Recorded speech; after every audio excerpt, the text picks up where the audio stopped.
สำคัญนะเบื้องลงทะเล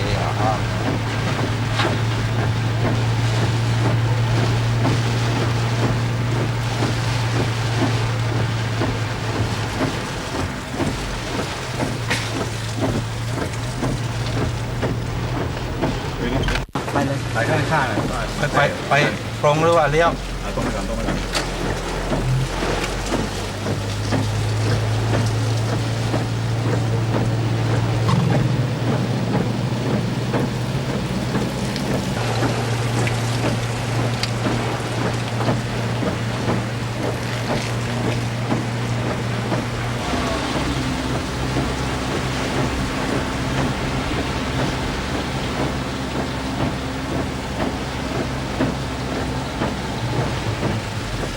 นี่จะ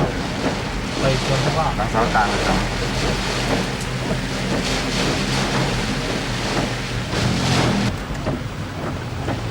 เลยเดี๋ยวต้องจอดตรงนี้ก่อน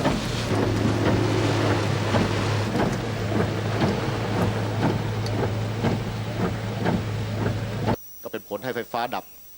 ซึ่งกลางคืนเนี่ยก็คงจะเดือดร้อนกันเป็นอันมากขณะนี้ทางจังหวัดก็แจ้งเตือนราษฎรให้ได้รับทราบสำหรับแนวทางน้ำท่วมนั้นขณะนี้ระดับน้ำสูงขึ้นเป็นลำดับถ้าฝนไม่ตกพายุยังมากอย่างนี้ก็คิดว่าแนวโน้มของน้ำท่วมจะคงจะเกิดขึ้นได้สำหรับที่ท่าแซะนั้นได้รับรายงานเมื่อประมาณเที่ยงว่าโรงพยาบาลของอำเภอเนี่ยหลังคาก็เปิงเช่นเดียวกันก็สั่งให้อพยพอยู่ที่โรงเรียนที่ใกล้เคียงที่สุดในขณะนี้ยังไม่รับรายงาน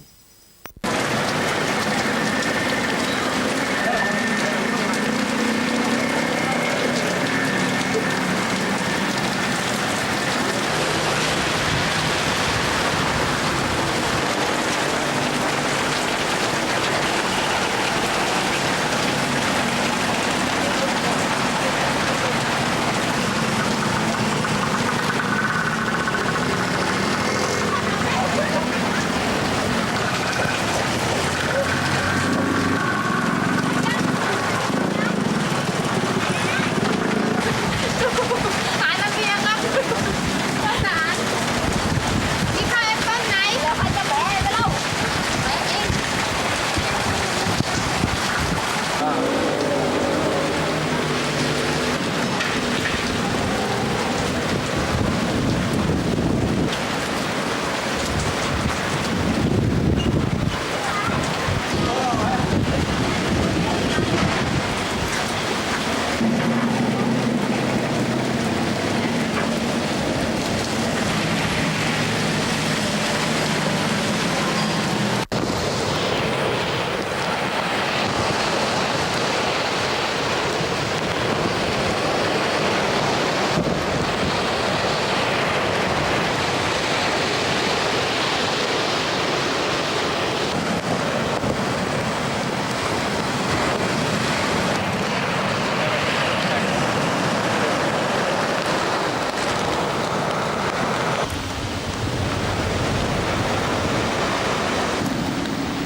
มันจะก้าวๆวะ